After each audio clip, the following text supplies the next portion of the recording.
네, 이렇게 바쁘신 와중에 이렇게 저희 회사 그 설명회에 참석해 주셔서 정말 반갑습니다. 저희가 상장사이긴 하나 그동안 IR 활동에 너무 소극적이어서 어떤 저희 회사의 어떤 변화하는 모습을 제대로 알릴 기회가 없었습니다. 그래서 이렇게 여러분들을 모셔놓고 저희 회사의 달라지는 모습을 설명도 드리고 여러분들과 질의응답을 통해서 저희 회사를 보다 시장에 좀 잘 알리고자 하는 기회니까 이따가 많은 그 질문들 부탁드리겠습니다. 먼저 제가 간단하게 준비한 회사 소개 자료를 설명을 드리면서 여러분들의 이해를 돕고 그 다음에 질문을 받도록 하겠습니다. 먼저 저희 회사의 비전에 대해서 말씀드리겠습니다. 의외로 많은 분들이 저희 회사가 어떤 회사인지 그리고 어떤 것을 지향하는지 모르시는 분들이 많습니다. 제가 봤더니 과거 제가 본 기간은 한 7년 정도였는데 유비케어에 대해서 쓴 리포트가 거의 없더라고요. 그래서 일반 투자가분들은 유비케어가 도대체 무엇을 하는 회사인지 잘 모르고 계십니다. 그 다음에 이제 유비케어를 좀 아신다고 하는 분들도 유비케어라고 한다면은 그냥 병원 소프트웨어를 개발하고 유통하는 회사 아니야 이렇게 이해하고 계십니다.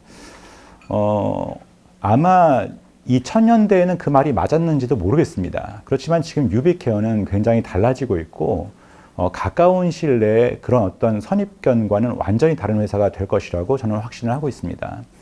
저희 회사의 비전을 그냥 간단하게 설명드린다고 한다면 AI를 가지고 메디컬 영역에서 오퍼레이팅 시스템이 되겠다라고 하는 비전을 갖고 있습니다. 그리고 상당 부분 그 노력이 어느 정도 결실을 맺고 있고 그 결과물이 조만간 시장에 나타날 것이라고 생각을 하고 있습니다.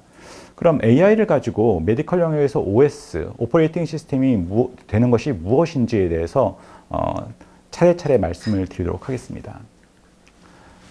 일단 여기 애널리스트 분들을 모신 자리인 만큼 맨 첫 번째 장에서는 간단하게 저희의 작년도 실적을 짚고 넘어가도록 하겠습니다.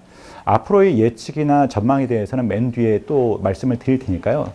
지금 간단하게 작년도 실적만을 말씀드린다고 한다면 작년도 매출액은 1977억 원이었고 영업이익은 75억 원이었습니다.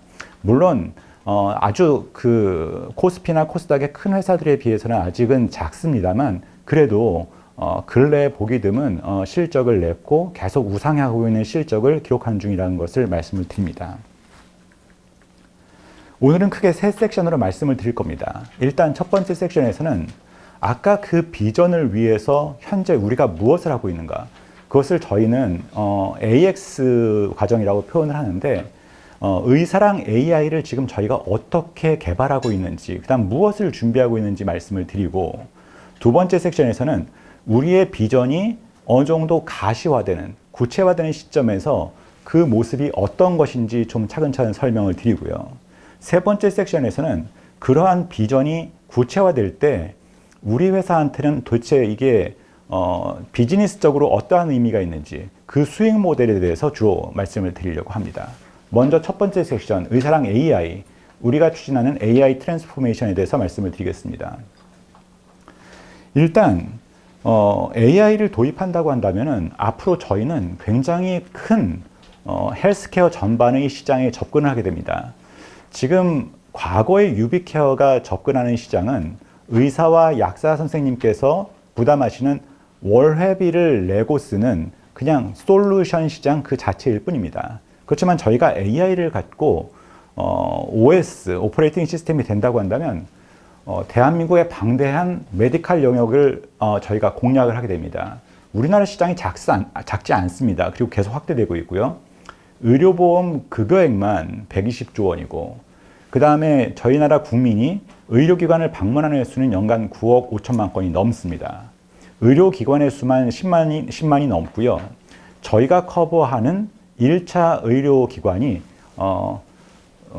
병원만 해도 3만 처 이상, 그 다음 약국만 해도 2만 5천 처 이상입니다. 그리고 이러한 영역에서 종사하는 의료 종사자의 수도 49만 명이 넘습니다.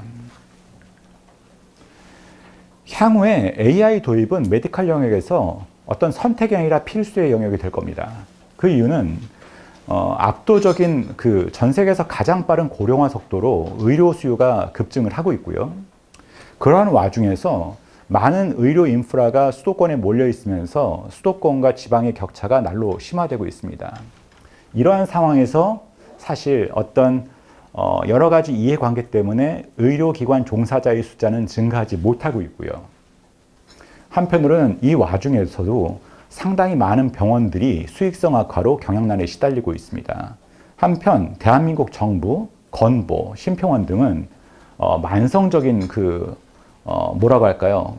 적자에 시달릴 가능성이 높은데 이러한 와중에서 어떤 진료의 질을 높이는 한편 어떤 대한민국 의료 재정의 건전화를 도울 수 있는 병이 발생한 다음에 관리하는 체계가 아니라 미리 병을 예상하고 그 병의 발생을 지연시키거나 막는 예측 기반의 관리로의 전환이 시급하기 때문에 이러한 상황에서는 AI 도입이 필수가 될 수밖에 없습니다.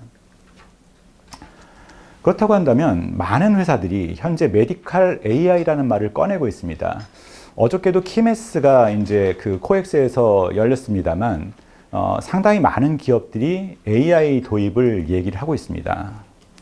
그런데 제가 생각하기에 메디칼 영역에서 AI가 성공하기 위해서는 몇 가지 갖추어야 될 자격 요건이 있습니다. 많은 분들이 AI 얘기할 때 기술력부터 얘기를 해요. 기술력이 있어야지 AI 트랜스포메이션이 가능하다 그런 얘기를 합니다. 맞습니다. 그렇지만 현재 대한민국 헬스케어에서 어떤 AI를 가지고 돈을 벌기까지는 그 수익 모델이 구체화되기 때문에 상당한 자본력을 필요로 하는 것도 사실입니다. 그렇다면 기술력과 자본력을 갖추면 이러한 AI 트랜스포메이션이 성공할 수 있느냐? 그렇지 않습니다. 아까 말씀드렸듯이 AI로서 수익을 거두기 위해서는 일단 갖고 있는 네트워크가 있어야 됩니다. 바로 대규모 의료 네트워크와 대규모 의료 네트워크에서 생산하는 데이터가 있어야지만 그러한 AI 트랜스포메이션이 가능합니다. 감히 말하건대 저는 유비케어는 적어도 1차 의료 영역에서는 이 세 가지를 갖고 있는 거의 유일한 회사라고 자부합니다. 저희는 현재 기술 인력만 해도 110명이 넘고요. 그 다음에 재작년부터 시작한 어떤 AI 전환을 두고 AI 전담 조직을 구축했으며 관련해서 학습은 작년서부터 자체 엔비디아 서버를 가지고 학습을 진행해온 거의 유일한 회사라고 말씀드릴 수가 있습니다. 자본력 면에서도 이러한 투자를 하면서도 작년에 저희가 파저티브하게 캐시플로우를 거둔 것이 120억 원 이상입니다. 그리고 현재 이러한 파지티브한 캐시플로우는 앞으로도 계속 늘어날 것이라고 생각하고 있습니다. 하지만 저희가 무엇보다 자랑할 수 있는 것은 일단 대한민국 3만여 처의 1차 병원들 중에서 15,000처가 저희의 고객이고요. 그 다음에 약국 25,000처 중에서 약정원이라고 하는 공적 영역의 네트워크를 뺀다고 한다면 저희가 8,000처로서 가장 많은 네트워크를 갖고 있습니다. 아울러서 저희는 그 계열사로 똑딱을 갖고 있으면서 환자에 접근할 수 있는 환자 네트워크도 갖고 있습니다. 결국 저희가 처리하는 연간 진료와 처방 건수가 2억 건이 넘습니다. 이러한 데이터가 있기 때문에 아까의 기술력과 더불어서 학습이 가능한 겁니다. 많은 회사들이 자신들의 EMR에 AI를 도입했다고 말하지만 그것은 사실은 AI를 정말 도입한 것에 불과합니다.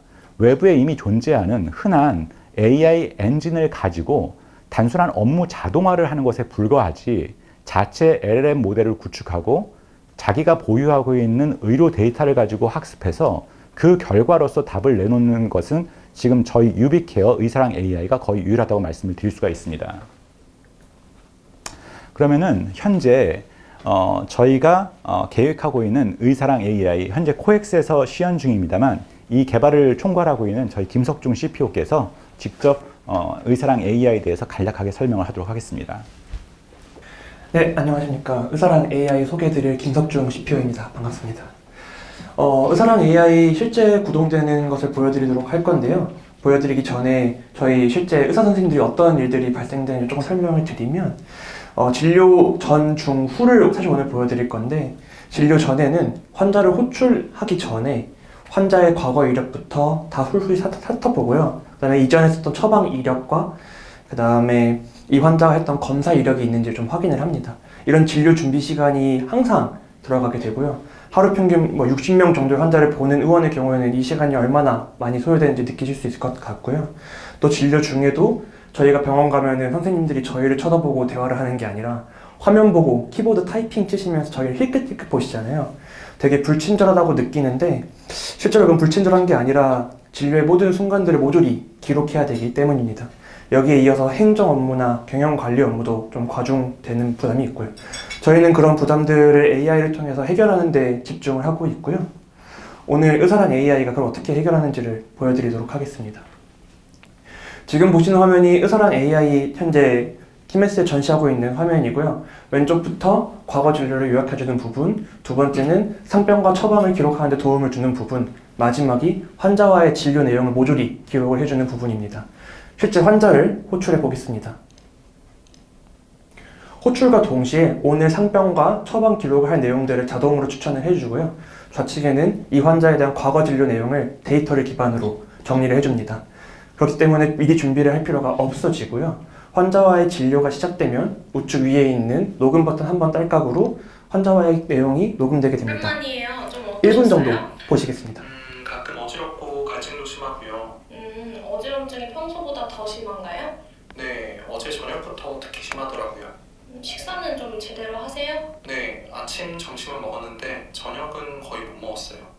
저녁은 잘 못 드셨고 혈당은 꾸준히 재고 계세요? 최근에는 좀 어떠셨어요? 혈당 잘 재고 있는데 어제 아침에 200 좀 넘었던 것 같아요. 오늘 검사 결과도 한번 볼게요. 혈압은 괜찮은데 혈당이 250이네요. 약은 잘 챙겨 드세요? 네네, 매일 잘 챙겨 먹고 있어요. 그러면 혈당이 높아서 탈수 증상이 있는 것 같아요. 요즘 화장실을 자주 가거나 밤에 자주 깨나요? 네, 요즘 자주 그러더라고요. 탈수로 인한 어지럼증의 가능성이 크네요. 수액 맞으면서 혈당도 조절해야겠어요. 네, 알겠습니다. 알겠습니다. 우선 기력을 보강할 수 있는 수액 맞고 가시고 이전 약 유지해 볼 테니 다음 내용 드리겠습니다. 단순히 기록만 하는 게 아니라 이 내용을 진료가 종료를 누르면은 실제 의사 선생님이 사용하는 SOAP와 같은 형식으로 명확하게 변환해 줍니다. 그리고 이 대화 내용을 토대로 다시 한번 아까 과거 내용을 기반으로 정리해 줬었던 상병이나 처방 기록 내용들을 업데이트 시켜줍니다.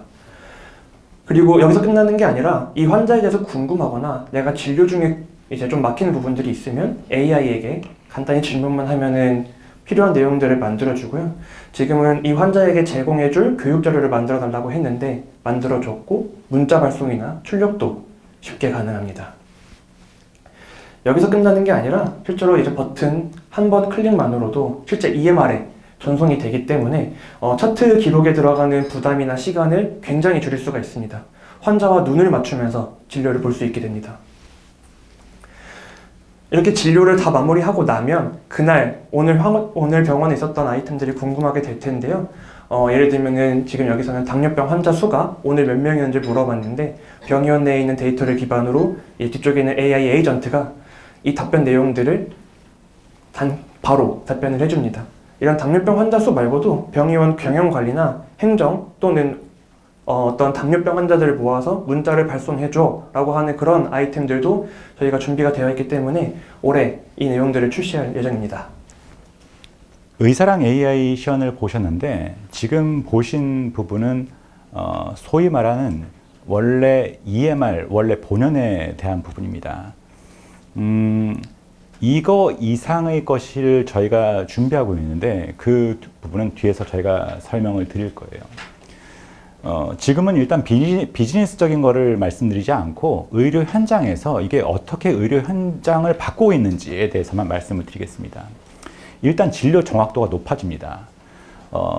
저희가 상대하는, 저희가 서브하고 있는 1차 병원에서는 소위 말해서 그분들을 개업의라고 부르시죠. 전문의 과정을 마치시고 개업을 하게 되시는데 이 개업의에서 가장 두려운 부분이 뭐냐면 경험 부분입니다. 이제 많은 개업의 분들은 진료를 해가면서 경험을 쌓고 어떤 본인의 어떤 진료 능력을 높이게 되는데 굉장히 많은 편차가 존재를 합니다. 그렇지만 의사랑 AI를 갖춤으로써 가장 표준적인 진단, 처방을 추천 제안받고 그것에 대해서 자기 의견을 덧붙이는 방식이기 때문에 의사 선생님들의 수준이 굉장히 상향 평준화됩니다. 그러면서 진료의 질이 굉장히 높아지고 환자의 만족도도 높아지게 됩니다. 한편 생산성 측면에서는 의사 선생님이 과거같이 모니터를 보고 타이핑할 시간이 사실 필요가 없기 때문에 그 시간 동안 오히려 환자하고 눈을 마주쳐가면서 좀 더 세밀하게 진료를 봄으로써 환자의 만족도를 높여서 재방문을 유도하거나 또는 진료 시간이 보다 단축됨으로써 더 많은 환자를 보게 됨으로써 의사 선생님의 매출이 더 증대할 수 있는 방향이 생깁니다. 그 다음에 이 의사 선생님들은 이러한 진료를 마친 다음에 필수적으로 심평원이라는 곳에 이러한 자료를 보내서 돈을 청구하는 작업을 하게 되는데 이것도 완전 자동화됨으로써 병영 경영에 큰 도움을 받게 됩니다. 아까 제가 이 의사랑 AI라고 하는 부분은 아주 일부이고 저희가 더 큰 것을 이제 기획하고 있다고 말씀을 드렸는데요. 지금 이 모습은 과거의 EMR이 AI가 도입된 모습이지 저희가 지향하는 모습 그 자체는 아닙니다. 저희는 작년 이맘때 그 코엑스 키메스 행사에서 저희 보이는 의사랑 AI의 최초 버전을 선보였고요. 그때부터 계속 자체 LLM을 가지고 데이터를 학습을 시켜왔습니다. 현재 아마 헬스케어 업계에서는 아주 큰 네이버, 카카오 정도를 제외하고는 엔비디아사의 H100 서버를 직접 구매해서 학습을 돌리고 있는 회사는 저희가 유일한 것으로 알고 있습니다. 심지어는 저희가 속한 주시 녹십자 그룹에서도 H100 서버를 보유한 회사는 저희뿐입니다. 그동안 학습 결과를 통해서 저희가 지금 여러분들한테 보여드리는 의사랑 AI를 선보인 것이고요. 이 의사랑 AI는 기존의 EMR 위에 덮어서 쓰는 부가 기능입니다. 그 다음에 내년도, 그 다음에 지금 현재 이것이 이제 올 하반기에 상용화 될 거고요. 내년도에는 이 의사랑 AI가 내장된 아예 차세대 EMR이 나옵니다. 그 부분에 대해서는 제가 챕터 2에서 보다 자세하게 설명을 드리도록 하겠습니다. 일단 이 의사랑 AI의 가치는 아까 말씀드렸듯이 사용자 가치, 즉 의사 선생님의 만족도를 높임으로써 이 의사랑 AI를 써서 계속 진료를 본인의 진료 역량을 높이기 때문에 이걸 놓을 수가 없습니다. 이걸 통해서 몇 년간의 경험을 극복할 수 있기 때문에 이걸 사용하지 않는다고 한다면 과거와 같이 이제 이걸 사용했을 때만큼 진단 처방을 내리기가 쉽지가 않습니다. 결국 저희는 이걸로 인해서 의사 선생님들에 대해서 강력하게 락인 효과가 발생하고요. 현재 저희가 3만 처 중에서 15,000처의 의사 선생님들한테 시스템을 공급하고 있는데 저희는 앞으로 공격적으로 이 숫자가 늘어날 것이라고 생각을 하고 있습니다. 그러면 결과적으로 저희한테 들어오는 데이터셋은 점점 많아지고 그만큼 AI가 학습량이 더 증가해서 AI의 성능은 점점 강화됩니다. 이러한 선순환 과정을 통해서 저희가 1차 병원 레벨에서의 어떤 AI 진료, AI를 활용한 진료에 있어서 거의 표준으로 자리 잡게 되지 않을까라고 저희는 생각을 하고 있습니다.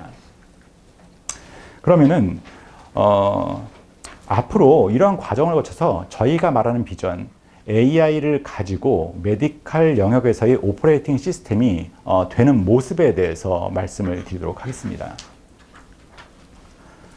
현재 저희 유비케어가 하고 있는 것은 이 대문 안쪽의 영역이라고 말씀드릴 수가 있습니다.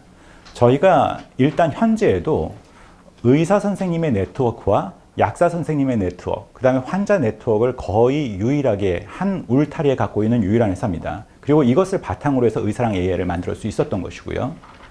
그런데 여기에 저희가 갖고 있는 규모, 네트워크가 연결되면서 많은 의사 선생님과 약사 선생님들과 환자분들한테 의료 서비스를 제공하고 싶은 여러 플레이어들이 저희 의사랑 AI를 통해서 그 서비스를 공급하고 싶어 할 겁니다. 예를 들어서 어떤 의료 스타트업이 있을 때 그 의료 스타트업은 자신들의 제품이나 서비스를 아까 말씀드린 3만 명의 의사, 2만 5천 명의 약사를 개별 공략하기보다는 이미 15,000처와 8,000처를 갖고 있는 저희 의사랑 AI 플랫폼에 올라타서 그 제품과 서비스를 소개하고 의사 선생님의 선택을 받기를 원할 겁니다. 실제로 저희가 이러한 작업을 하면서 이미 요청을 받고 있습니다. 근데 뜻밖에도 아직까지는 우리나라에서 비대면 진료가 활성화되지 않은 탓인지 의외로 비메디칼 영역에서의 사업자들이 저희한테 접촉해서 의사 선생님들과 약사 선생님들한테 접근하는 어떤 통로로서 저희 시스템과의 연동을 요구를 하고 있습니다. 그래서 그러한 계약 같은 것들이 현재 준비가 되고 있고요. 그렇지만 앞으로 저희는 메디컬 영역에서의 서비스 프로바이더들이 다 저희 시스템에 올라타게 될 것 같고, 향후에는 의사 선생님이 이용하고 계시는, 약 선생님이 이용하고 계시는 다양한 서드 파티들이 다 저희 시스템에 올라타서 의사 선생님들한테 소구하게 되지 않을까라고 생각을 하고 있습니다. 그렇다면은 현재 저희가 말하는 오퍼레이팅 시스템이라고 하는 것이 과거 EMR하고 도대체 무엇이 다른 것인가를 말씀을 드려보겠습니다. 과거는 EMR, 글자 그대로 EMR입니다. EMR이라고 하는 것은 전자 의무 기록의 준말인데요. 아까 저희 김석중 CPO께서 SOAP라는 말을 사용을 했습니다. SOAP라고 하는 것은 뭐냐면 의사 선생님들이 일종의 표준화된 어떤 프로토콜인데, 환자의 증상을 주관적으로 판단을 하고, 그 다음에 객관적인 숫자, 어떤 수치를 정리를 하고, 그것의 바탕에서 환자에 대해서 어떤 진단을 내리고, 그 다음에 그 환자를 어떻게 치료할지 플랜을 세우는 것을 말합니다. 그래서 이것은 어떤 반드시 의사 선생님이라고 한다면 작성해야 될 의무예요. 그런데 실제로 의사 선생님이 이것뿐만이 아니라 그것에 대해서 심평원에 그 청구를 하기 위해서 이거를 상병 코드로서 진단을 만들고, 그 다음에 이것에 대해서 또 어떤 약을 쓰는지에 대한 처방도 규격에 맞게 산출을 해야 됩니다. 이것을 돕기 위한 것으로 EMR이 있었던 것인데, 저희는 앞으로 이런 EMR이 아니라 메디컬 OS가 돼요. 이것은 기본 인프라가 되고, 아마 저희 시스템은 꼭 아이폰의 그 오퍼레이팅 시스템처럼 다양한 앱, 즉 외부의 의료 제품 서비스 공급업자들이 의사와 약사한테 그러한 서비스를 제공하기 위한 필수적인 관문이 될 것이라고 저희는 생각을 하고 있습니다. 그래서 과거의 EMR의 어떤 부가 기능을 태우려면 반드시 인하우스에서 그 솔루션을 개발해서 그 시스템에 올려 태워서 서비스를 해야 됐습니다.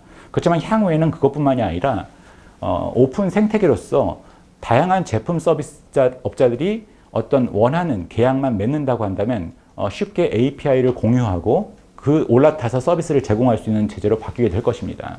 그래서 결국은 아까 말씀드렸듯이 그 연결 방향이 병, 의원, 약국, 환자에 그치는 것이 아니라 의료 생태계 전체가 저희가 만든 오퍼레이팅 시스템을 중심으로 연결되는 상황이 열리게 될 것입니다. 이것이 된다고 할 때 아까 저희가 말씀드린 AI를 기반으로 한 메디컬 영역에서의 오퍼레이팅 시스템이 된다라고 하는 비전이 완성되는 것이라고 말씀을 드릴 수가 있습니다. 많은 분들이 비대면 진료 얘기를 하세요. 가끔 비대면 진료 얘기가 나올 때, 사회적으로 이슈가 될 때 저희 유비케어 주가도 약간씩 이제 올랐다 내렸다 합니다.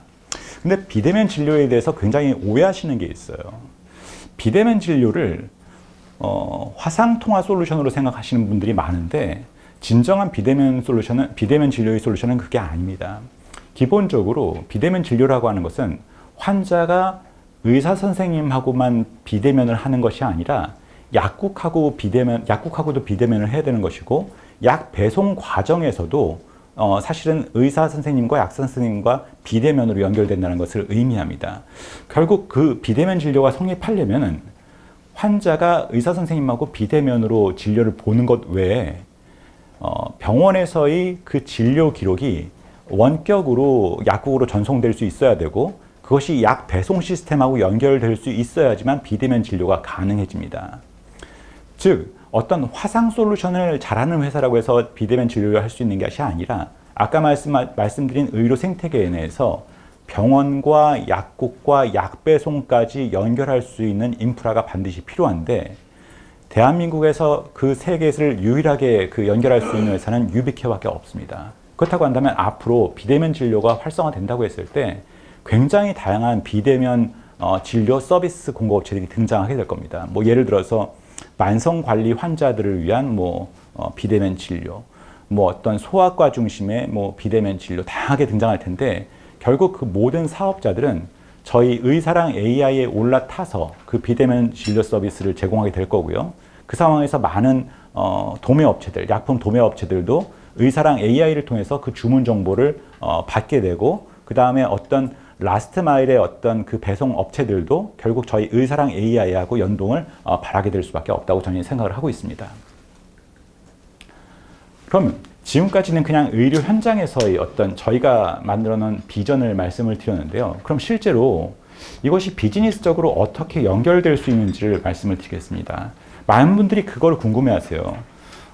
AI를 써서 의료 현장이 바뀐다는 건 알겠는데 그건 비용만 발생하고 돈이 벌리지 않는 것 같다라고 하는 말씀을 많이 하시는데 그 부분에 대해서 저희가 생각하고 있는 보관을 말씀을 드리겠습니다.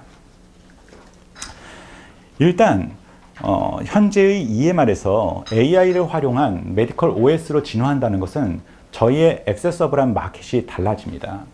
현재 유비케어가 EMR로서 존재할 때 노릴 수 있는 시장 규모는 5천억에 불과하다고 저는 생각을 하고 있습니다. 그 이유는 뭐냐면 대한민국은 의사와 약사의 수를 정부와 이해관계자들이 사실상 정해놓은 시장이고 그 안에서의 시장 규모가 굉장히 한정적입니다. 그래서 이 마켓을 저희가 100% 다 가져간다고 하더라도 그 매출 규모가 5천억을 넘기 어렵다고 저희는 보고 있습니다. 그렇지만 의사랑 AI를 갖추고 만일 그 안에서의 데이터를 가지고 제약사들한테 그 데이터를 공급을 해서 어떤 신약의 개발이나 어떤 마케팅을 돕고요. 한편으로는 제약사들이 수행하는 오프라인에서 영업사원을 가지고 수행하는 마케팅 활동을 의사랑 AI를 가지고 대행을 할 수 있습니다. 현재 지금 제약사는 굉장히 많은 영업사원을 보유하고 의사 선생님한테 접촉해서 어떤 자신들의 약을 홍보를 하죠. 저희도 저희 그 그룹 안에 녹십자라고 하는 회사가 있습니다만 보통 뛰어난 영업사원이 하루에 만날 수 있는 의사의 수는 10명을 채 넘기가 어렵습니다. 그 다음에 의사 선생님 만난다고 하더라도 의사 선생님하고 대화할 수 있는 시간은 5분 남짓입니다. 의사 선생님은 되게 바쁘기 때문에. 그렇지만 저희 의사랑 AI는 의사 선생님께서 진료를 보시는 아침 9시부터 저녁 6시까지 들여다보고 있는 터미널입니다. 애널리스트 분들이 보시는 블룸버그 터미널하고 사실 다를 바가 없어요. 만일 저희가 이 터미널을 이용해서 어떤 그 제약사의 마케팅을 대행을 할 수 있다고 한다면 저희는 향후에 상당 부분 제약사 영업 조직을 저희가 대체하는 날이 올 거라고 생각합니다. 그리고 아까 의사랑 AI에서 저희가 AI가 진단과 처방을 제한한다고 말씀을 드렸어요. 그 얘기는 뭐냐면 여러 가지 동일 성분의 약 중에서 저희가 제휴하는 마케팅하는 제약사의 약을 저희가 마케팅에 활용할 수 있다는 얘기하고 동일합니다. 결국 저희가 의사랑 AI를 하면서 전통적인 메디컬 인프라스트럭처의 시장에서 이제는 데이터 어널리틱스, 그 다음에 광고와 마케팅 시장으로까지 진출을 하게 됩니다. 그 다음에 향후에 비대면 진료가 만일 활성화된다고 한다면 굉장히 다양한 의료 서비스 제공업체들이 나타날 것이고 아마 의사랑 AI하고의 연동을 원하게 될 겁니다. 거기서 저희가 그 어떤 연동 수수료 또는 프로피셔를 아마 요구를 하게 될 것이고요. 실제로 미국에서는 이미 그러한 모델이 등장을 하고 있습니다. 미국의 EMR 업체들은 마치 마켓플레이스처럼 다양한 앱을 연동해주고 마케팅료를 수취하는 한편 의사 선생님한테 과금하는 것을 대행함으로써 그 수수료 그 체계까지 개입을 하고 있는 상황입니다. 만일 그 시장이 열리게 된다고 한다면 저희는 헬스케어 전반의 시장에 접근을 하게 되고 저희의 액세서블한 마켓 사이즈는 7조 원을 넘어갈 것이라고 저희는 생각을 하고 있습니다. 그렇다면 이러한 비즈니스 모델로 저희의 매출과 이익이 얼마까지 늘어날 수 있는지에 대해서 얘기를 한번 해보려고 합니다. 저희는 상장사기 때문에 향후의 숫자를 말하는 데 있어서 굉장히 조심스럽기 때문에 여기에 숫자를 표기할 수는 없었습니다. 그렇지만 제가 직접적인 숫자는 언급하지 않아도 여러분들한테 최선을 다해서 한번 설명을 드려보겠습니다. 2025년에 저희가 거둔 매출이 아까 말씀드렸듯이 1977억 원이고요. 이 중에서 의사와 약사 선생님들한테서 수취하는 메디컬 인프라 영역에서의 매출이 한 800억. 그 다음에 저희가 미소몰이라고 하는 온라인 커머스를 갖고 있습니다. 현재는 원내에서 소비되는 소모품, 의약 소모품들을 저희가 공급하고 있는데 향후에는 저희가 의사랑 AI에 근거해서 이것을 일종의 온라인 도매상으로 키울 생각을 하고 있습니다. 그리고 아까 말씀드린 데이터 어널리틱스와 그 마케팅 수수료가 이미 발생을 하고 있습니다. 왜냐하면 벌써 제약사들은 저희가 갖고 있는 그 의사랑 터미널이 효과적인 마케팅 채널이라고 하는 것을 인지를 하기 시작했고, 여기다가 벌써 광고료를 집행하면서 컨텐츠를 송출을 하고 있습니다. 그런 데서 발생한 매출액이 한 108억 원이었고요. 그 다음에 연동 수수료도 아주 소액이지만 발생하기 시작했습니다. 2025년도에 저희가 거둔 연동 수수료 매출액은 한 50억 정도고, 그 다음에 기타 저희가 자회사로부터의 연결 매출이 한 500억 정도입니다.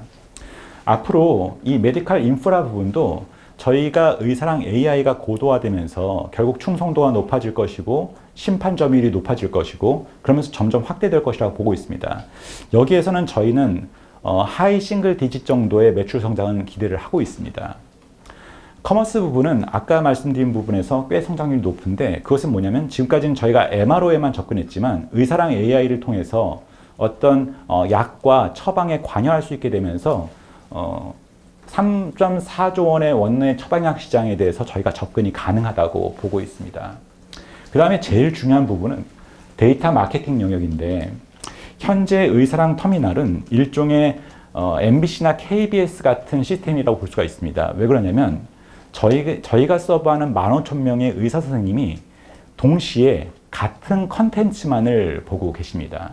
그렇지만 의사랑 AI가 된다고 한다면은 저희가 보기에는 의사 선생님들의 진료 환경에 맞춘 맞춤형 마케팅이 가능하다고 저희는 보고 있습니다. 그렇다고 한다면 저희 광고 기반이 현재 KBS, MBC 같은 단일 플랫폼이 아니라 넷플릭스나 유튜브 같이 굉장히 많은 광고 구자가 열리고 굉장히 많은 의사 선생님들한테 그러한 매출을 연동시킬 수 있다고 저희는 보고 있습니다. 그래서 데이터 마케팅 영역에서 가장 빠른 성장을 기대하고 있습니다. 구체적인 숫자는 말씀드리기 어렵습니다만 2030년에는 적어도 지금보다 2배 이상의 매출 사이즈를 기대하고 있고, 그 다음에 아마 저희가 보기에는 데이터 마케팅 플랫폼에서의 매출이 전체 비중의 50% 이상을 차지할 것이라고 저희는 보고 있습니다.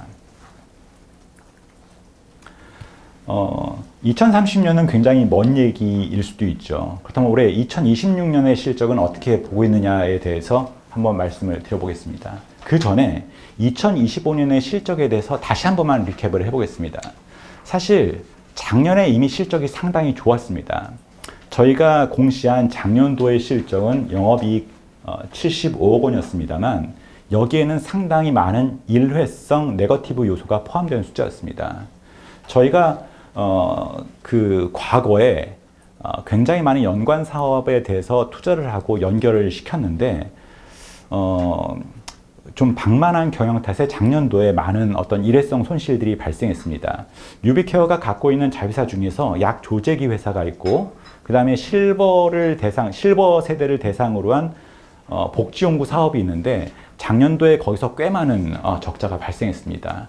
만일 이 부정적인 요인이 없었다고 한다면 작년도에 저희의 연결 영업이익은 아마 180억이 넘어서 2024년보다 3배 이상 높은 아마 실적을 보였을 겁니다. 다행히 작년도에 많은 부분 리픽스가 됐고 올해 정상화되는 회사가 있고 저희가 다이베스처를 추진 중인 회사도 있습니다. 그래서 올해는 그러한 네거티브 요인이 상당히 사라질 것으로 보고 있고 이러한 부분이 저희 올해 영업이익을 견인하는 데 큰 도움이 될 것이라고 저희는 보고 있습니다. 구체적으로 말씀드린다고 한다면 일단 저희 현재 그 의사 선생님들을 한 어떤 객단가, 우리는 의사 선생님 한 차당 현재 매출이 월 한 20만 원 초반대입니다. 그 다음 매년 이것이 하이 싱글 디짓으로 굉장히 견조한 성장을 보이고 있고 이러한 부분이 계속 이어질 것이라고 보고 있습니다. 그 다음에 아까 말씀드린 플랫폼 데이터 마케팅 부분에서의 매출이 의사랑 AI의 하반기 도입과 함께 적극적으로 반영되기 시작할 것이라고 생각을 하고 있고요. 그 다음에 아까 말씀드렸듯이 25년도에는 굉장히 부정적인 영향을 미쳤던 자회사 요소가 사라짐으로써 올해 매출 부분에서는 아마 더블 디짓 가까운 성장, 그 다음에 이익 부분에서는 아마 트리플 디짓 가까운 성장을 보일 것이라고 저희는 기대를 하고 있습니다. 질의응답으로 넘어가기 전에 저희의 사명 변경에 대해서도 말씀을 드리려고 합니다. 유비케어라는 이름은 저희 입장에서는 참 뭐라고 할까요? 애증이 얽혀있는 이름입니다. 의사랑이라고 하는 브랜드, 유팜이라고 하는 브랜드는 의사 선생님들과 약사 선생님들에게 EMR의 어떤 대표, PMS의 대표로서 불리는 솔루션입니다. 유비케어라는 이름은 의사 선생님이나 약사 선생님보다는 투자가들을 대상으로 한 이름이죠. 근데 지속적으로 사실 주가가 하향하면서 아마 유비케어에 투자한 경험이 있거나 유비케어를 현재 들고 계신 분들은 상당 부분 손해의 경험만을 많이 보셨을 것이라고 생각을 해요. 그리고 회사가 그동안 IR 활동에 굉장히 소극적이면서 유비케어라는 이름을 아까 말씀드린 단순한 소프트웨어 개발 유통이라는 이름으로 기억하고 계신 분들이 많을 것 같아요. 그래서 저희는 이번에 사명 변경을 통해서 저희가 지향하는 비전을 보다 솔직하게 투자가 분들을 향해서 제시를 하고 싶습니다. 아까 저희가 비전을 AI를 바탕으로 메디칼 영역에서의 오퍼레이팅 시스템이 되겠다라고 말씀을 드렸는데요. 그러한 차원에서 저희는 이름을 메디컬 영역에서의 AI를 사용한 메디컬 영역에서의 오퍼레이팅 시스템이 되겠다는 의미로 GC MEDI라고 하기로 했습니다. 주총에서 특별한 사안이 없다고 한다면 아마 승인될 것 같고 4월 달부터는 이 이름으로 아마 거래가 되지 않을까라고 생각을 하고 있습니다. 긴 시간 동안 설명을 들어주셔서 감사하고요. 바로 질의응답 넘어가도 되겠습니까? 커피 브레이크가 있어요. 커피 브레이크. 커피 브레이크를 마치고 질의응답 시간을 갖도록 하겠습니다. 감사합니다. 네, 이어지는 Q&A 세션 준비.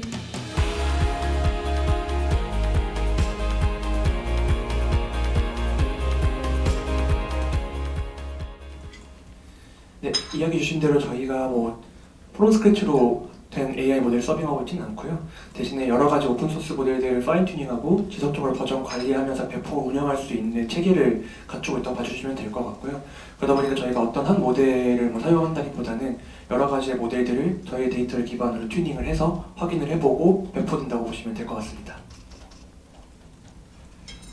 그다음 두 번째로 현재의 알파인하고는 조금 다를 것 같아요. 현재 알파인에서는 경영 정보가 나오는 것이고 그것이 저희의 어떤 마케팅 수입으로 연결되지는 않습니다.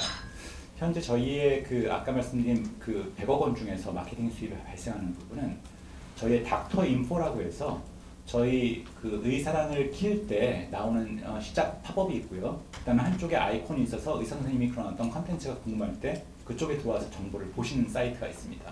그래서 알파인이 아니라 닥터인포의 구자의 제약사의 컨텐츠를 노출시키면서 저희가 광고를 받고 있는데 현재 이것의 문제점은 뭐냐면 전혀 효율을 알 수가 없다는 겁니다. 즉 컨텐츠를 일방적으로 내보내기만 하지 어떤 의사 선생님이 그것을 살펴보고 실제 그걸 진료나 처방에 활용했는지 알 수가 없기 때문에 저희가 제약사한테 청구할 수 있는 광고료가 극히 한정적입니다. 그렇지만 의사랑 AI가 되면은 일단 광고의 구자수가 높아집니다. 아까 말씀드렸듯이 닥터 인포라고 하는 것은 전국의 모든 의사분들한테 같은 시간에 같은 정보를 노출시키지만 향후에 의사랑 AI를 쓸 경우에는 저희가 의사 선생님의 상황에 맞추어서 관련 있는 정보를 분류해서 내보낼 수 있게 됩니다. 일단 광고 구자수가 늘어납니다.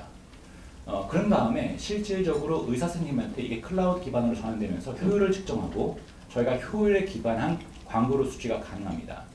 근데 무엇보다도 저희가 가장 크게 기대하는 것은 아까 말씀드린 진료 처방에서의 제한입니다. 1차 병원에서는 상당 부분 복제약이 많이 쓰이고 있고요. 동일 성분으로는 굉장히 많은 복제약들이 존재를 합니다.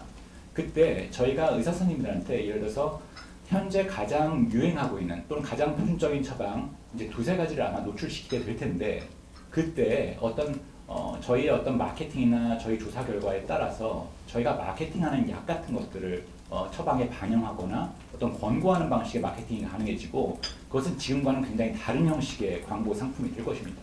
그래서 이러한 것들이 개발된다고 한다면 아까 말씀드렸듯이 제가 아까 넷플릭스 유튜브 말씀을 드렸던 것처럼 의사 선생님들과 약사 선생님들의 상황에 맞는 그 광고들이 가능해지고 그게 광고가 아니라 사실은 컨텐츠의 일부로 의사 선생님께서 SOAP에 사용하는 컨텐츠의 일부로서 작동하기 때문에 굉장히 높은 효율을 보일 것이고 그 효율에 근거해서 제약사한테 오프라인보다 좀 더 오프라인의 비용보다 낮은 단가까지는 저희가 청구가 가능하다고 보고 있기 때문입니다. 물론 이것은 올해 나오는 의사랑 AI 장착할 건 아니고요.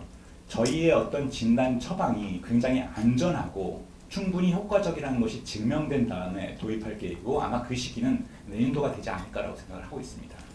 그다음에 녹십자하고에서의 협업이라고 한다면은 현재 아무래도 녹십자가 의료 쪽에서의 어떤 특화된 어떤 그룹이기 때문에 그런 부분에서 어떤 브랜드에 있어서의 신뢰도를 받는 부분도 있고요. 그 다음에 녹십자 그룹 내에 또 녹십자 그룹 전체에서의 AI 팀이라든지 IT 팀이 있습니다. 그래서 저희가 제품을 개발하면서 많은 부분 그쪽의 도움을 받고 있고요. 그 다음에 한편으로는 어떤 이 의료 데이터라고 하는 것은 보안이나 어떤 규제 이런 것들의 준수 여부가 굉장히 중요한데 저희 계열 그룹사 내부에 이미 그것에 정통한 회사가 있음으로써 보다 안전하게 의료 데이터를 취급할 수 있다고 하는 시너지도 분명히 존재합니다. 청원. 네, 저 병원사업본부장 김준혁입니다. 그 녹십자 시너지와 관련해서 좀 첨언을 드리자면요. 일단 아까 대표님께서 말씀하셨듯이 헬스케어 산업에서 가장 큰 비중을 차지하는 페이어는 제약사, 의료기기, 보험사 정도가 될 것 같습니다. 저희가 지금 이런 광고 모델을 고도화하면서 가장 우선적으로 저희 제약사라는 가족사로부터 수취할 수 있는 구체적인 페이어가 좀 확보됐다고 볼 수도 있고요. 아까 말씀드린 미소몰 같은 경우에 원내의약품 유통시장이 약 3.5조 정도 됩니다. 그중에 녹십자가 유통하고 있는 원내의약품 시장 그 규모는 대략 4천억 정도 되고 작년부터 저희가 아주 지역적으로 이 부분을 테스트하기 시작했습니다. 미소몰을 통해서 유통했을 때 공급사인 웰빙이라든지 녹십자의 효율을 체크하고 있고요. 얼마나 많은 거래처가 전환되고 있는지를 체크하고 있기 때문에 미소몰로 의약품을 중개 거래하는 시장은 굉장히 큰 가능성을 열어놓고 있습니다. 그리고 녹십자 그룹의 전체 유비케어를 포함해서 확보하고 있는 거래처 수는 저희가 대략 한 17,000초 정도 된다면 녹십자 그룹으로 봤을 땐 25,000초 정도가 됩니다. 그 영업을 활용할 수 있는 효율도 있고 추가적으로 지금 규제가 여러 가지로 변동되고 있는데 가장 크게 기대할 수 있는 부분들은 그 저희를 통해서 유통하거나 저희의 인프라를 레버리지할 때 가족사 간의 공정적인 계약 관계를 통해서 지금 저희가 계획하고 있는 모델을 좀 더 구체화하고 빠르게 실행할 수 있는 그런 시너지도 분명히 있다고 보고 있습니다. 의사랑 AI가 지금 아직 커머셜 되는 것은 하반기인데 벌써 접촉이 오고 있습니다. 일단 첫 번째 연락이 오는 것은 아무래도 의사 선생님들한테 광고를 하거나 반대로 의사 선생님들이 환자 플랫폼을 통해서 광고를 하고 싶어하는 그 플레이어들한테 연락이 오고 있고요. 그분들 입장에서는 의사랑과 연동되어서 예약 접수에 관여하는 것뿐만이 아니라 그런 여러 가지 마케팅에서 본인의 구좌를 확보해서 노출하고 싶어하는 욕구 때문에 얘기가 하고 있고 실제 매출이 일부 발생하고 있습니다. 그다음 두 번째로는 굉장히 저도 의외인데 금융업체, 의사 선생님들과 약사 선생님한테 파이낸셜 서비스를 제공하고 싶은 회사들이 의사랑에 근거한 아까 알파인인데 그 정보에 기반해서 자동으로 언더라이팅을 하고 어떤 차주한테 연결을 할 수 있는 그 플랫폼이 저희 의사랑 AI하고의 연동을 저희 원하고 있습니다. 그다음에 아까 그 의사랑 AI 그 시제품에 대한 그 피드백은 저희 CPO님께서 답변하시겠습니다. 네, 제가 아까 전에 설명드렸던 부분이랑도 좀 일치하는데요. 실제로 의사 선생님들이 한 명의 환자를 보는 진료 시간이 굉장히 좀 짧습니다. 그래야지만 어쨌든 병원의 운영에 대한 코스트가 나오기 때문도 있는데요. 어찌 보면 제가 SOAP가 저희가 이제 실제 선생님들이 쓰는 형태로 변환이 된다라고 이야기 드렸는데요. 저희는 그 스타일에 맞춰서 피팅이 자동으로 들어가게 되거든요. 그러다 보니까 제가 아까 보여드렸던 SOAP 형식은 진짜 실제 의사 현장에서 쓰는 정도의 수준으로 나오는데요. 키메스인 다른 SOAP를 뽑아주는 곳들도 이제 너무 좀 쉽다 보니까 나오긴 하는데 퀄리티 자체가 다릅니다.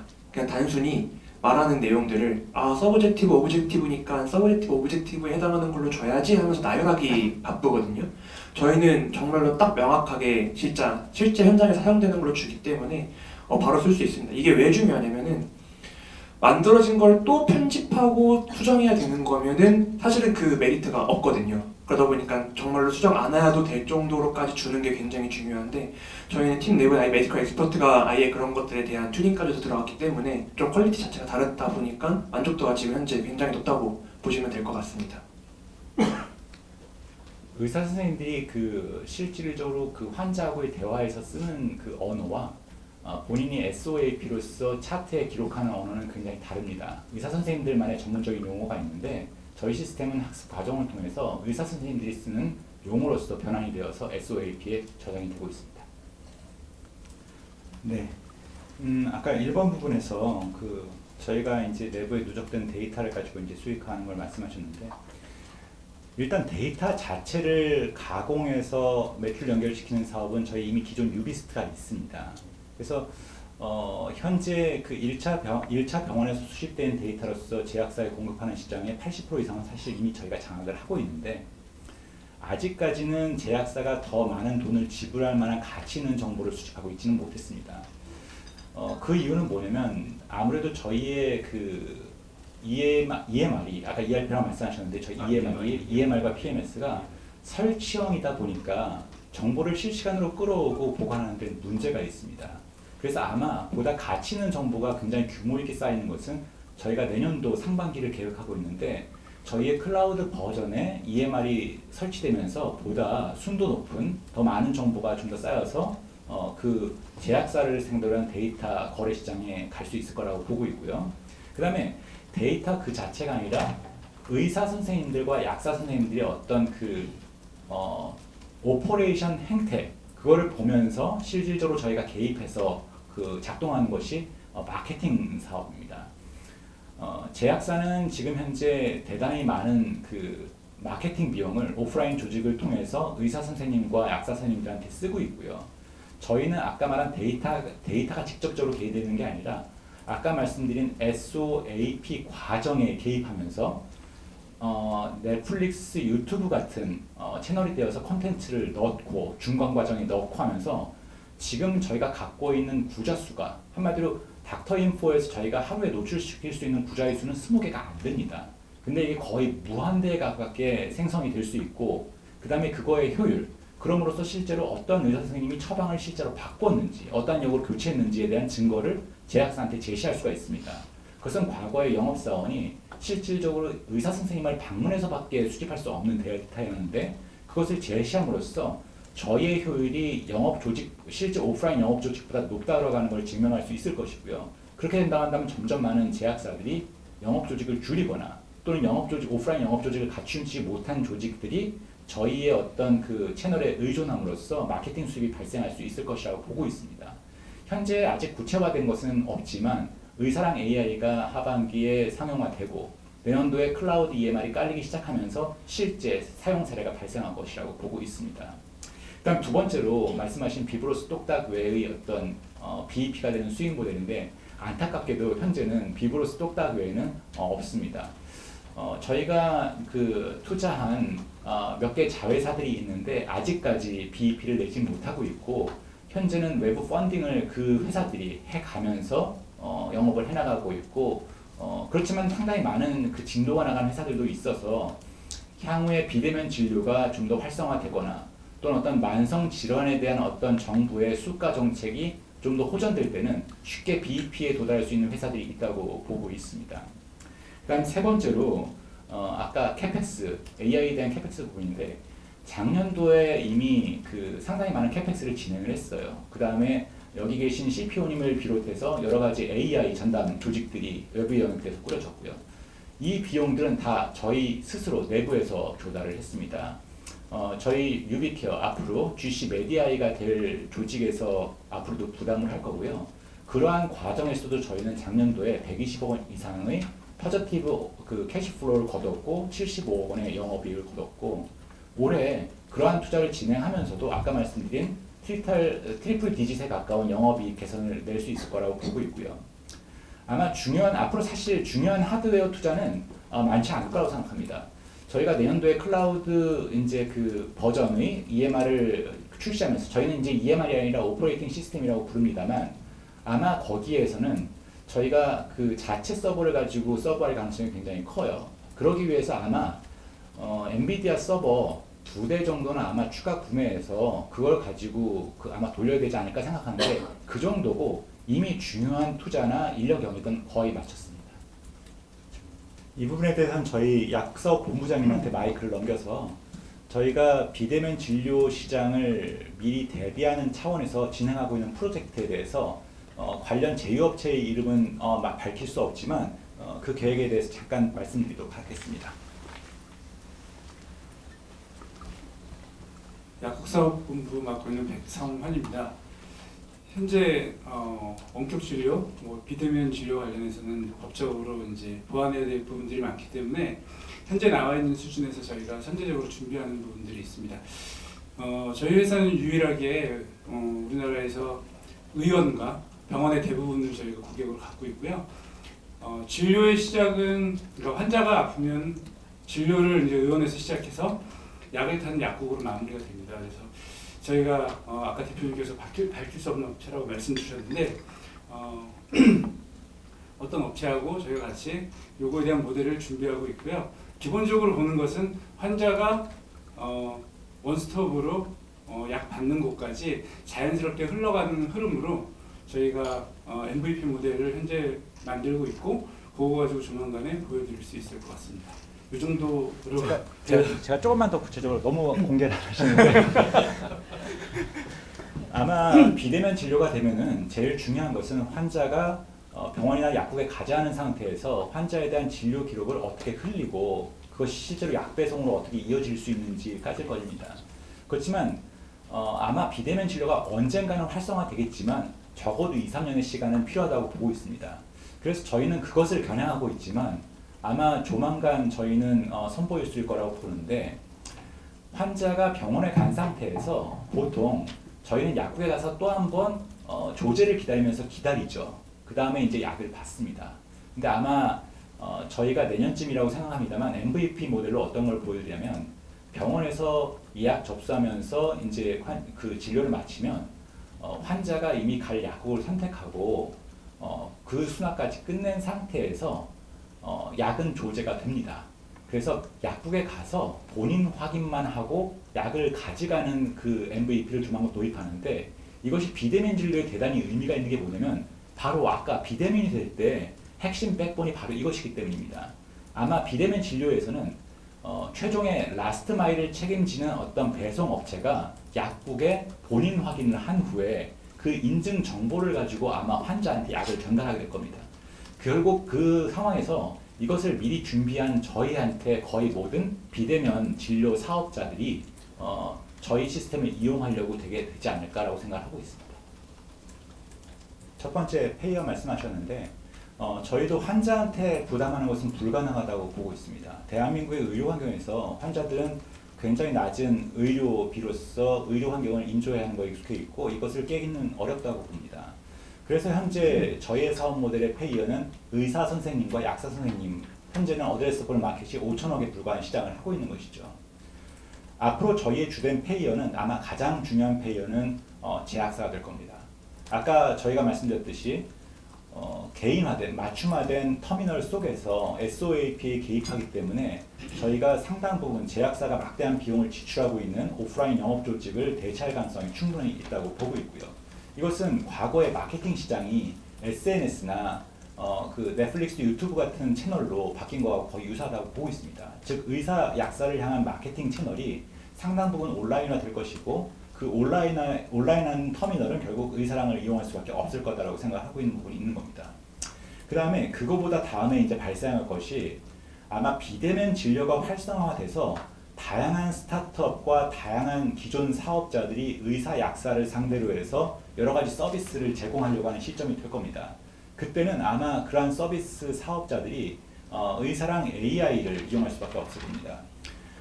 현재 의사 선생님들은 병원 영업을 하면서 거의 20처에 가까운 서드 파티를 관리합니다. 그 서드 파티라고 하는 것은 정말 다양한 많은 주체를 포함하는데, 의사 선생님들은 의사로서의 직분과 함께 자영업자, 개인 사업자로서의 어떤 그 수명을 안고 가십니다. 그래서 본인이 직접 그 건물주도 상대하셔야 되고요. 그 다음에 심지어는 기장을 하는 어떤 외부 세무 서비스까지 상대를 하셔야 됩니다. 근데 의사랑 AI가 된다고 한다면 실제로 기장 같은 업무들도 의사랑 AI에서 외부 플랫폼을 얹어서 의사 선생님이 쉽게 자기한테 가장 잘 맞는 기장 업체가 어딜까를 선택한 다음에 그 위에서 의사랑 AI의 정보를 이용해서 손쉽게 재무제표를 작성하는 바와 한편 세금 신고까지 하실 수 있게 될 거고, 당연히 저희는 그 과정에서 그러한 어떤 외부 서비스를 노출시키는 과정에서 마케팅비를 받을 것이고, 한편으로는 실제 선택된 업체들한테 대해서는 연동수수료, 매출에 비례한 연동수수료를 받게 될 것이고, 경우에 따라서는 저희가 과금 자체를 대행하게 될 가능성도 굉장히 큽니다. 저는 아마 비대면 진료 외에도 아까 말씀드린 세무회계 서비스, 심지어는 병원에서 이용하고 있는 여러 가지 카메라 등 보안 솔루션, 그 다음에 여러 가지, 저는 심지어는 케이블 TV라든지 병원에서 이용하고 있는 실질적으로 어떤 그 인터넷 업체까지도 아마 저희 시스템 위에 올라타서 과금이 되는 세상이 오지 않을까라고 저희는 생각을 하고 있습니다. 그 다음 두 번째로 실질적으로 유비케어가 어떤 경쟁 환경에서는 오히려 더 불리한 거 아니냐라는 말씀을 하셨는데, 저는 정반대로 생각을 하고 있습니다. 그게 왜 그러냐면, 앞으로 이러한 의료 환경이라고 하는 것은 AI가 물론 리드를 할 수밖에 없는데, 저는 아까 제가 중간에 말씀드렸습니다만 이것을 하는 데 있어서 기술력이 가장 중요하다고 생각하지 않습니다. 저는 현재 AI가 진화하는 속도를 본다고 한다면 기술 격차는 기껏해야 6개월 또는 1년이라고 생각합니다. 어떤 업체가 아무리 좋은 서비스를 내놓는다고 하더라도 6개월, 1년의 시간이 외부 업체한테 주어진다고 한다면 그것은 충분히 따라가는 그 상황이라고 생각을 합니다. 그래서 저희가 하는 것은 미리 선제적인 투자를 했지만 항상 6개월 또는 1년 정도 한 발짝 두 발짝 앞서가면서 어떤 사용자 경험을 바꾸는 것이라고 생각을 하는데, 이러한 것은 사실 기술력과 자본력이 있으면 다 할 수 있죠. 그래서 카카오, 차병원하고 같이 하는 카카오 등, 아니면 네이버와 함께하는 세나크리 등 이런 건 다 할 수가 있죠. 근데 그 업체들이 없는 것이 있습니다. 저희는 지금 상급병원을 상대하고 있는 것이 아니라 대한민국 진료의 1차 관문인 1차 병원을 상대하고 있습니다. 그런데 현재 저희가 경쟁자로 또는 잠재 경쟁자로 생각할 어떠한 회사도 의사 15,000처, 약국 8,000처를 단번에 가져갈 수는 없습니다. 저희가 15,000처를 가지고 있을 때 이제 2위 사업자가 M&A를 통해서 간신히 6,000처를 확보하고 있어요. 저희가 8,000처의 약국을 가져갈 때 2위 사업자는 3,000개밖에 안 됩니다. 즉 AI를 통해서 기술을 개발한다고 하더라도 데이터를 수집하고 그러한 수익 모델을 돌릴 수 있는 네트워크가 저희만큼 단단하게 갖춰 있는 데가 없어요. 아무리 좋은 기술이어도 그 기술을 적용해서 수익 모델을 돌리고 돈을 벌 수 있어야 되는데, 외부 업체들, 저희를 제외한 딴 업체들은 다 비용만 발생할 뿐이지 레버뉴가 실제로 발생하기까지는 어마어마한 투자가 걸릴 겁니다. 실제로 병원에 대해서 1,000처를 새로 확보하는 게 쉬운 일이 아닙니다. 약국 500처를 확보하는 것도 쉬운 일이 아니고요. 그렇지만 저희는 15,000처, 8,000처를 가지고 수익을 낼 수 있을 뿐더러 이러한 선행 투자를 통해서 점점 더 기술적 격차를 벌릴 수 있다고 오히려 저희는 반대로 보고 있습니다. 세 번째로 이제 해외 진출 가능성 말씀하셨는데, 의료라고 하는 것은 사실 해외 진출할 때 여러 가지 규제 환경이나 보험 청구 방법, 뭐 수가 이런 것들이 틀리기 때문에 상당히 어렵습니다. 그렇지만 대한민국하고 상당히 의료 환경이 유사한 동남아와 일본에 대해서는 저희가 아마 이 의사랑 AI가 어느 정도 정착이 되면은 충분히 수출이 가능하지 않을까라고 생각하고 있습니다. 실질적으로 동남아는 과거 유비케어가 사업을 벌였던 영역이고 그쪽에 이미 아직도 파트너들이 남아 있습니다. 그래서 그쪽도 항상 유비케어에서 어떤 솔루션이 개발이 된다고 한다면 현지 파트너로서 조인하기를 원하고 있고요. 현재는 일본의 어떤 EMR 업체가 저희를 이제 컨택한 적이 있는데, 일본은 아직도 1차 병원에서 수기를 쓰고 있는 나라입니다. EMR 도입률이 얼마 되지 않고, 그래서 거기는 현재의 EMR도 굉장히 감지덕지하게 쓰는 환경인데 아마 일본도 AI 열풍에 따라서 조만간 이 의료 환경이 바뀔 거라고 생각을 하고 있습니다. 그럴 경우에는 저희가 만든 AI 기반의 메디컬 영역에서의 오퍼레이팅 시스템이라고 하는 것이 일본에서도 충분히 가능성이 있을 거라고 보고 있고요. 현재 일본의 저희가 말했던 그 EMR 업체도 그것을 염두에 두고 저희하고의 어떤 대화를 원하는 것으로 저는 이해하고 있습니다. 좀 더 구체적으로 말씀드리면 저희 유비케어 의사랑에 연동해서 솔루션을 부가 솔루션이라고 저희는 이제 카테고리를 짓고 있는데 구체적으로 중개 수수료 모델로 저희가 벤사로부터 저희가 EMR과 연동된 결제 건당 수수료를 지금 수취하고 있고요. 이러한 보급률이 지금은 저희가 20% 정도 수준인데 궁극적으로 저희는 50%까지는 저희 전체 보급률에서 침투가 가능하다고 보고 있습니다.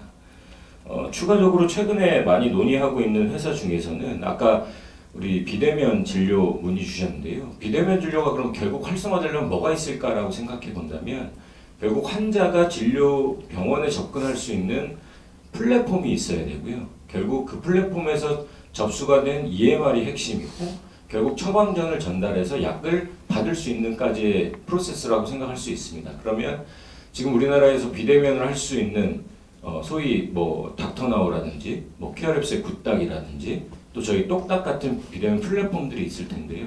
이걸 우리 생태계에서 한다고 가정하지 말고 그 회사들이 궁극적으로 비대면이 확산됐을 때 그 서비스를 하려면 EMR이 결국 연동이 되어야 됩니다. 그러면 이제 그런 연동 수수료의 모델도 생각할 수 있고 최근에 의료기기 회사들 중에 뭐 팍스라든지 또 그 원내 약품의 재고를 관리하는 솔루션을 공급하는 회사들이 지속적으로 저희 EMR과 연동하고 싶어하는 모습들이 있어서요. 저희는 이 수수료 모델이 상당히 구체적인 계획과 단기에 성과를 낼 수 있다고 확신하고 있습니다. 일단 첫 번째 부분 제가 말씀드릴 텐데 만일 부족한 부분이 있다면 CPO님께서 좀 보완하시면 되겠습니다. 저희 15,000채 지금 고객들은 대부분 다 온프레미스로 설치형으로 쓰고 계신 분들이죠. 저희 의사랑 AI는 앞으로 2번에 걸쳐 의사 선생님들한테 소개가 됩니다. 일단 올해 하반기 7월 달에 나오는 제품은 기존의 온프레미스 그 EMR에 얹어 쓰는 클라우드형 제품입니다. 결국은 그래서 거기서 사용을 하시면서 EMR, 설치형 EMR과 정보를 서로 주고받으면서 하는 모델이어서 일종의 이렇게 생각하시면 되겠습니다. 기존의 의사랑에 너무 익숙하신 분들은 하이브리드 모델로 아마 사용하게 될 것 같다. 그 다음에 저희가 이제 내년도에 그 의사랑 AI가 디폴트로 내장된 제품이 내년도에 출시가 됩니다. 그럼 아마 신규 고객 중심으로 그 완전한 클라우드 모델을 사용하게 될 것 같다. 한편으로는 저희가 하이브리드로 쓰면서 계속 전환 영업을 할 겁니다. 더 쉽게, 더 다양한 기능을 새로운 제품으로 하세요라고 하면서 전환을 유도할 것이고 아마 저희가 생각하기에 운전을 잘하든 못하든 내비게이션을 누구나 다 쓰듯이 의사랑 AI를 안 쓸 선생님들은 별로 없을 거라고 생각합니다. 근데 그 중에 아마 저희의 마케팅 실력에 따라서 상당 부분 전환이 될 텐데 저희는 아마 앞으로 연간 10%에서 20%씩 전환이 발생해서 완전히 순수한 클라우드형 EMR로 가지 않을까 생각을 하고 있습니다. 그럼 두 번째로 말씀하신 부분이 맞습니다. 이게 의료 영역이기 때문에 저희가 무한대의 광고를 할 수가 없습니다. 특히 처방에 개입하는 부분은 굉장히 조심스러운 부분이기 때문에 이 부분에 대해서는 저희가 기본적으로 제안 또는 이런 식입니다. 현재 이 증상에 대해서 가장 많은 의사 선생님들이 한 처방을 알려드리겠습니다. 이 정도여서 의사 선생님들의 참고 자료로서 작동을 하려고 하는 부분인 겁니다. 그 다음에 아까 이제 저희가 녹십자 그룹하고의 시너지로 말씀드렸던 부분이 뭐냐면 저희 녹십자는 상당히 신약 중심의 개발 회사이기 때문에 이런 어떤 규제나 그런 부분에 대해서 제일 잘 알고 한편으로는 관련 기관과 함께 이걸 상의할 수 있는 제일 좋은 창구입니다. 그래서 저희가 이 작업을 하면서 계속 녹십자 그룹하고 이런 것들을 의논해 가면서 할 것이고 이 부분에 대해서는 저희도 이 위험성을 알기 때문에 그것들을 충분히 데이터의 보안 문제, 그 다음에 어떤 규제 적용에서의 어떤 그 가능성, 침해 가능성 이런 것들을 살펴보면서 이 마케팅 작업을 도입을 할 겁니다. 클라우드 관련. 말씀 주신 데이터나 마케팅이 클라우드 EMR이 돼야 되냐라고 하는 질문에는 사실 이미 의사랑으로도 대응이 되고요. 저희가 이미 데이터 기반의 비즈니스를 하고 있기 때문에 그 점은 딱히 다른 점은 없는데요. 클라우드가 되면 그 속도가 매우 가속화되는 거라고 장치가 된다고 보시면 될 것 같습니다.